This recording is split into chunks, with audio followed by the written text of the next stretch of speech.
Hello everyone and welcome to week 2 of Leagues Under the Ink. Here we have ToxInk and Team Delta. My name is Katsuna and with me in the commentator section we have Nesset.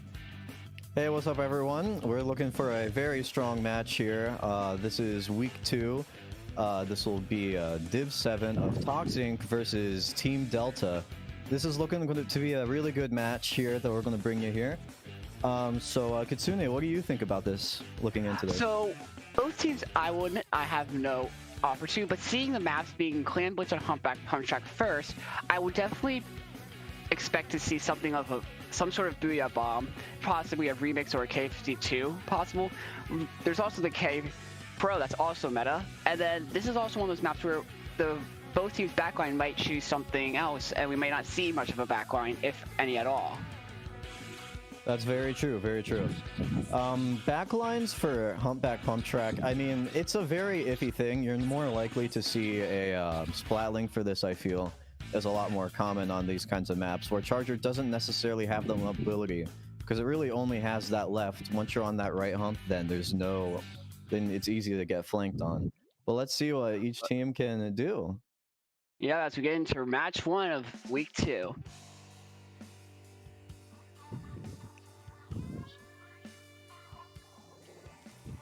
Let's see, and Bamboo, that's just as much as I expect. And there's the Splatling. Bamboo, we're even seeing a side of Clapples on the side of... And this is the Mark III Bamboo, so we're not seeing any main power-up brand here for them. You gotta respect the non-MPU Bamboo. You know, like, if you go into a Turf War match, or really any match, and you see a non-MPU Bamboo, you better be scared, because they're confident in being able to take their shots. Got him, yep. And here we see the first pick. Now we see a double from the CDS, getting that flank. Something I was not able to do is they need to watch that left side for those flanks. This is a huge advantage in the side of ToxInk. We're going to be collecting some clams, taking control of mid. As we see, we get the power clam. And there's the first push. And as we see the bomb rush happening, and they're already 3 down again. Right. And that's a wipe. That's a late wipe. They're just going to keep taking clamps from mid. They've got to go in and get some sort of control here. That Bamboo pressuring them all on left. Yeah. Bamboo falls. And it looks like this is going to be a successful defense, stopping them at 50. But remember, this is the first match, and this is the first set. So the first set might be the least aggressive despite that push, because the teams will be feeling each other out to see how they each play. That is true. We see the splash dropping on the side of ToxInk from the Booyah Bomb. It's a good pick, and it's a good advantage. And they don't have any sort of clamps to make any pushes, though. So yes, this is one of the biggest things about clans is even though you can get a full wipe, if you do not have those clans, you cannot get a good push going. Yes, without the control of mid, without any sort of ability to get to where those clams are, then there is absolutely no ability for any sort of pushes to be made. Yeah, and now we're just seeing the pro just getting carpet bombed, getting pressured off of right. Going to pick up to 6 clams here. We see the 12 to 6 clam difference in the ratio. We see a big push on right happening. Sorella pushing in, trying to get some support from its teammates. And Clapple's coming with a splash down. 2 go down! You have 2 down, and that Splatling goes down. It's still a 3-2 situation in the side of Team Delta. We see a Booyah Bomb coming up, but he doesn't see any targets to throw at, so he's just going to hold it for a bit. Yeah, honestly, with the Booyah Bomb on Humpback, again, there's another one with the K52 K Pro, as I mentioned before. It can be used as a slight painting special, but it's not that good of a painting special. And now we're 3 down on the side of Team Delta. Wow, where did they all go? I think they all died to like some sort of bombs that maybe got cornered off by the Booyah Bombs, but ToxInk is all just in it now. Yeah, and looks like here comes another push. You got the power clam, the bomb rush, and there goes another push. We see the double burst bomb kill onto the K Pro, taking him off of right. This is looking pretty solid from the side of ToxInk. And now ToxInk are 2 down, so trying to sneak in that last clam I see, and now they're down to 22 points remaining. You can see the Clapples getting the jump out here, being able to save some of that special and not having to worry about the respawn timer. Though being splashed down, saving special can be used very loosely in that statement. True, well, being able to save it, getting in that jump. Splashdown jump is essentially just a free jump. assuming that you can stick the landing. Most of the time, people will go for the camp if they see it. That True. We do see another push. Splatling on the side of ToxInk Team Delta. Team Delta has the Splatling. Big splashdown. Not going to be able to get anything with Umbrella Canopy coming up just in time. Bamboozler getting one. Goes down. And they have those bubbles at the readies if they need to use them. There's a fight going on in mid. I feel whoever wins this team fight could get a push going.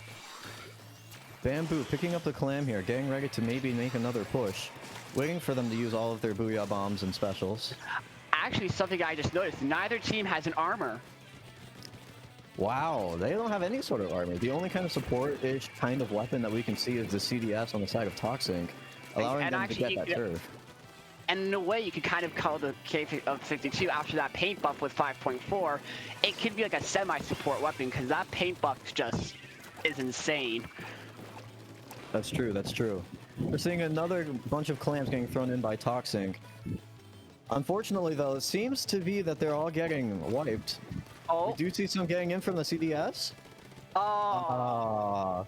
That's it. Now, basically, Team Delta has to get a knockout right here and right now to win the game. One push, one final push, and this is it to win the game. But they're 2 down, so this could be a little rough. And they lost, and the power clam's in place, so they're pulling the power clam all the school, but there is still the pity clam back. But I don't think it's going to do much, especially if ToxInk can get the power clam form, just tossing into the basket. They still do have pity, but they're running out of time to use it.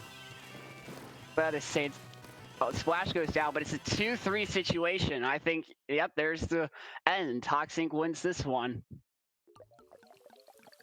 A really strong display from the side of ToxInk. It was really interesting to see the Clan Blitz played without any sort of like major turf weapon.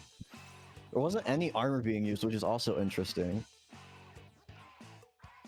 But overall, a really, really strong match and a great beginning for ToxInk. If you're a ToxInk fan, you are happy to see that set go well, or that match. That's good. Well, so going into Scare Pavilion, what are your thoughts? Do you think we might see no armor and the Bamboo be like the backline again, or do you think we might see a Charger come out here from the Bamboo player? The Bamboo was a really strong. I mean, the Bamboo was really hitting their shots, and I feel like they feel like a confident Bamboo. They're not running any MPU. They're hitting their shots. That is true, but it is a strong candidate for this. Charger it's okay on this map for Skipper Pavilion. You really only have that high ground on going just straight and sticking on your side, but that is true. Can get some good picks. That's true. And then Hill and Choke, I think, those coming from the top of the map down to the zone is going to be very key because that is going to be used as a lot of pushes for both teams. I'm willing to bet. No, not many teams are just going to go down from their spawn. Both, I think there's going to be a lot of fights in the zone and up, above the zone, if that makes sense, like the top area. Yeah. Getting up on that early push, you not only do you get to zone quicker, but you also get to take control of high ground. It's a really important place to get to if you want to get that zone as quick as possible. But another thing is with the Bamboo not using MPU, that was Humpback. Humpback does love to use the bubble hit, especially in Clan Blitz, so they could change it to a different Bamboo and use the main power up. That is true, that is true. Getting that up to 99, so especially on splat zones, where if you take zone and then someone can just step in ink on accident, it's an instant kill, which is pretty good, I'd like to think. I mean, you think 52 is bad, imagine just a 52, it's a one-shot, but you can aim it. Yeah, and that's the thing with a lot of these main power-up weapons in this meta. Though something I am noticing a lot in some of these new patches is that they're not really directly changing the main power-up, they are changing the ink efficiency of a lot of the main power-up weapons. Yeah, that's going to be a really big change. If they keep changing like in that, there's going to be a point where there's going to be another meta shift. I honestly think there's a current meta shift right now, not just with all these patches, but you're seeing people throughout every single rank and every single skill level testing out new weapons, seeing how they do, and people are finding out these other weapons are doing well. I wouldn't be surprised with what I've been seeing a lot. Don't know about you, but I've been seeing a few more minis here and there. I wouldn't be surprised if mini starts to come in the meta soon. Mini is slowly becoming a very popular weapon that's being run that I've seen. Especially with missile support and just the burst bombs being like really efficient for just taking out any foes that are weak or displacing them. Yeah, and like I said, the last mini patch was who knows when. So again, the players are changing the meta, not the patches. And with that said, we're into round 2, and here we see a Squeezer and a Charger and E-Leader come out, and then we have a Try and a Splatling. Finally getting to see some armor come out on this match. On both sides, it looks like, and and we have a Foil Squeezer. Now, respect the Foil Squeezer because bubbles are really good, especially. Oh, that was a good bomb out of the TDS, instantly just knocking out the 52 by throwing that bomb against the wall. Yeah, that's the thing with the wall. Tough one to push in on. Yeah, that wall is as crucial as it is deadly to the user. It's almost like the 10 shield can be as protective as it can be deadly to the user. And here we seem to be lockout starting on the side of the ToxInk. It's an advantage. We're seeing a Booyah Bomb in the mid, K-Pro using it on itself to try and survive that fight with the Junior. And then diving onto point to try and make some sort of push, but no success there. Looks like it's going to be another regroup for ToxInk. ToxInk, yes. And something I would like to notice is when people think of armor, they just press the stick. There is a small frame window where as soon as you activate it and you die, your teammate will not get armor. That is true. As a support player myself, I've had that happen many times. Unhappy people across the board. But it looks like that was a really quick match. That was a clean knockout. That was just this. When it comes to zones, if you can lock out your opponents the whole match, then that's the game.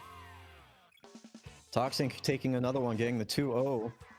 I don't think that this is a lack of skill. I think this is more of a lack of communication on the side of Team Delta more than anything. I think their players are capable, especially seeing some of the comps they're running. I think they have the mindset of what to run, and I think they're doing very well in terms of each individual skill. But if you look at some of the sides of ToxInk, they're just kind of like pushing together 2v2s, trying to create those situations where they're supporting each other, and just that teamwork in of itself can just boost a team that much against your opponent. Absolutely correct. Team communication is one of the biggest things in this game, especially in the competitive aspect of it, where you may not get a whole lot of it in solo queue with just over here and Booyah. It is very important in the competitive aspect for just callouts, just making sure you know where everyone is. Yeah, and honestly, we don't know how the weeks went for either of these two teams. So something I've always liked to go by is there's always that bad, when it comes to tournaments, there's always that bad week, there's always that bad set you have. I think there's going to be a lot of teams I feel that could have their bad match for weeks under the ink this week or last week, possibly even for week 3. I think that's actually a good thing. If you can just get that bad match out of the way, just shake off the bad match and just do well for the rest of it, then that's okay. You always have just have that one bad week and you're fine. Yeah, that's always a nice thing to have always have that fallback. But I mean, this isn't even over for Team Delta. ToxInk still has to win 3 more games, and Team Delta can very easily just win the next 5. Yeah, and something interesting I found in this match, seeing how we're now on Sturgeon Shipyard for tower control, something I find as you go is, as you can see, there is the ramp on the right side if you're leaving your spawn, and I think that's not going to be used much other than to push in. We see a Clash Blaster coming out from Team Delta, one of my personal favorite weapons. And we have a Grim Range Blaster as well. Seeing a double blaster on tower control is actually a very valid strategy, where you may sacrifice the paint. You don't really need it because it's just tower control. Being able to control that tower with the blasters is a very effective tool to have. Yeah, so and another thing is we got the K-52 go down already. And actually the Splatling, I think, changed to a Charger on Team Delta for this match. Yeah, Charger is going to be really, really good on this map, just for the fact that you can there's so many different places for the Charger to stand on the rotator and mid, on the different perches as the tower gets closer and closer to your base. Yes. So, and speaking of, oh, there we can see the Dynamo has gone down and the CDS are going down. But another thing about charger placements is because of the route the tower takes and not going to that left side as we're seeing currently in the camera, the charger or a backline can't really set up on that normal left path that you would take for Rainmaker. So they have to opt for that scaffolding on the right side most of the time, which can be very challenging for a backline, I feel, because you don't have anywhere to ink. You'd have to fall back to ink, or you just have to let your ink recover slowly. And we got another take from ToxInk. This is going to be a really tough uphill match for Team Delta. Just coming up here, going in with pretty much no weapons that can paint. Yeah, so that is it's going to be. They're going to have to get some huge frags from the Charger and the Blaster and the 52. And here we see just about a 3-down situation, and that's thing is going to be a knockout from what it looks like here. And there it is. And that's game 3 in the favor of ToxInk. So something I'm starting to notice here is, again, that paint power. I think, again, both teams always have that potential. I think Team Delta should probably take a moment to think about their weapons, think about what they're the best with, and try to implement them. I'm not saying that they're doing horrible. Again, it's whoever wins the team fights mainly, not the individual picks that can matter the most in this game. True, and then anyone can win any game at any time, because I mean, anyone can pick up the same weapon. It'll still do the same amount of damage. You can first buy the game. Splattershot Jr. is going to do the same amount of damage, even if you're 99 star. Anyone can win at any point. That's correct. So I definitely think that we definitely should see more of that communication in terms of weapons, as not just painting and getting killed, but again, a team comp itself is just as important. Yes, you can meme around a bit and go double blast as you saw Team Delta do, but the paint is just as important as the skill in this game, because if you have that ability to move around, then you are already at an advantage of the 1v1s. That's true. Not having mobility means you die to bombs. Not having mobility means you don't get room to strafe. Not having that turf will mean that there's no room for you to back up, and there's going to be a point where you just get double teamed and not be able to do anything, which is another huge weakness of the double blasters. They didn't really go in with any sort of painting weapon besides 52, which even then isn't that strong. The paint buff is good, but it's not. But that doesn't make it more of a support. And speaking of paint power and Anchovy, paint is going to be a huge key to help your Rainmaker, not only in moving, but to push up with your team. Something I also hope to see happen is window. Window, which is when you're leaving your spawn that left side, can be very crucial, even though that's mainly where your enemy drops. That can be a key flank, even though that's just a normal spot where people always go to drop. That can be a free flank for anyone.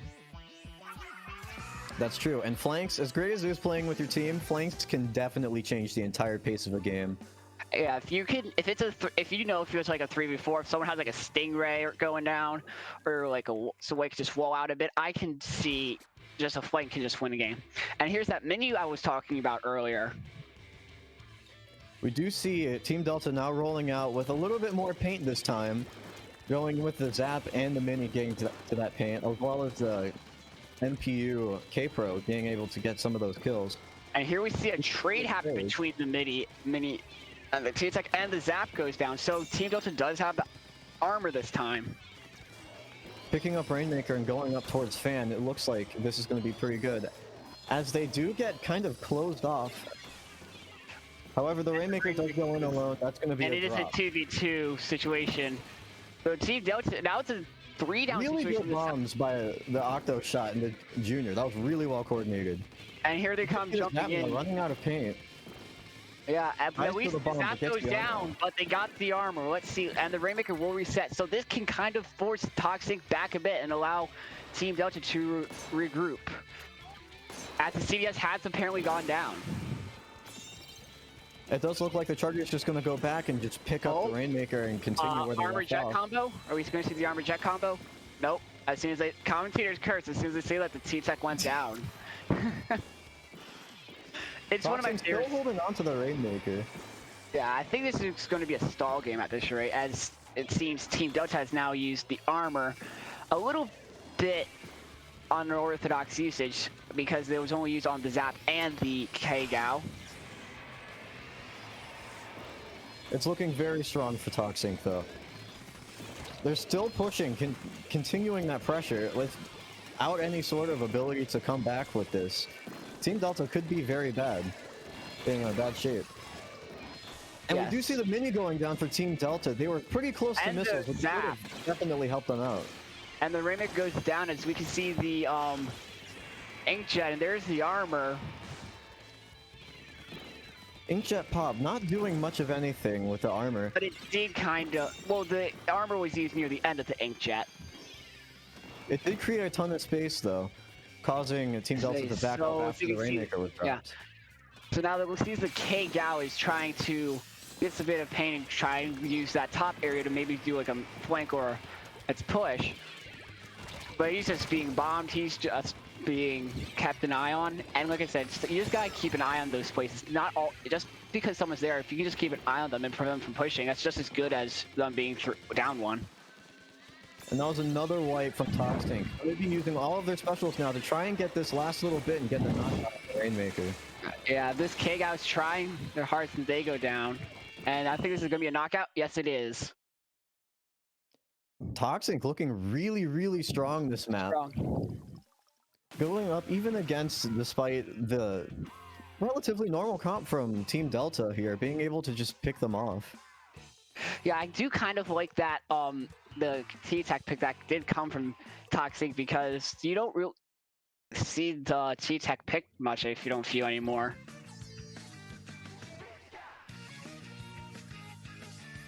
And next is Splat Zone's Macamart, though. What are your predictions? Do you see Sloshers coming or no? Slosher is a very strong map, or a very strong weapon for this map mode. I wanna more say I do expect to see maybe a Tri-Slosh come out on the side of Delta, as it's very strong for just holding up on the... And they did pull it out on Skipper. They did pull it on Skipper. They are announcing that they do have a Tri-Slosh that they do know how to use. But it could definitely come in clutch on Mako Mart. It's a great map for Tri-Slosh. And I think this could also be a possible another backline-less map, because given there's only one real spot for charges to set up that isn't until you have to move to the stack. There's 2 stacks. There's really only one spot for a charger to set up, or a Splatling to set up most of the time on Mako Mart. Though I will say, I am definitely ready to watch Team Delta try and make a comeback here. We can still see that reverse sweep of the 4-5. It is possible.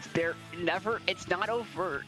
It's not over until someone wins 5 points. It does not matter if you're down by 4. It's until someone has that 5 in as their score. It is not over. The game's still going, and so are we. So hopefully we can see Team Delta try and get some pressure onto ToxInk.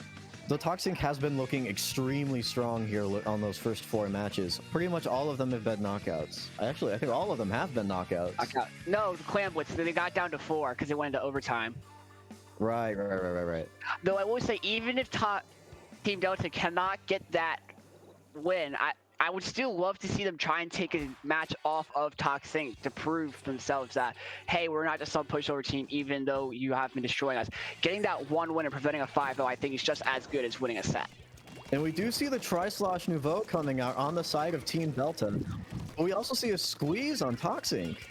The squeezer was not a surprise, as they did pull it out in the other Splat Zones match, but as you can tell, they were just as quickly as the match started, they went 3 down on the side of Team Delta. Ooh, unlucky bomb right there. Squeeze, unfortunately, just getting targeted by that bomb for the pro. This is looking like a fairly even match right now. We do see Team Delta take control of the zone. And we also see the brush coming from Delta as well. And unlucky from the rain. And now they're 3 down. Make that a full wipe. ToxInk taking control. I will say though, I do like the squeeze picks on like these kinds of maps with the big high grounds and the range just you need in order to take out some of the backlines that teams will have. Squeeze is like really good and should honestly be in meta a lot more. It's just a really difficult weapon to try and Yeah, it's like understand the and play. it's like the H3D. It's one of those weapons you gotta put a lot of time and effort into to really do well with it. We do see the K-Pro trying to take positions and get kills. And to go down Unfortunately getting taken out. the 3v2 situation. And I'm actually find it interesting that from what I saw from the little scene there from when the Squeezer got the kill, there wasn't much special power up on the Squeezer. No, they're not really relying on that bubbles to get it. They're just relying on their own mechanical skill, I guess, using the actual main weapon instead of just the bubbles. Though the bubbles are a very important set of the Squeeze. Sure, And that's it. That's the set. Now remember, there's still 3 more weeks. There are still 3 more weeks, so even though this is a 5-0 favoring of ToxInk, you never know.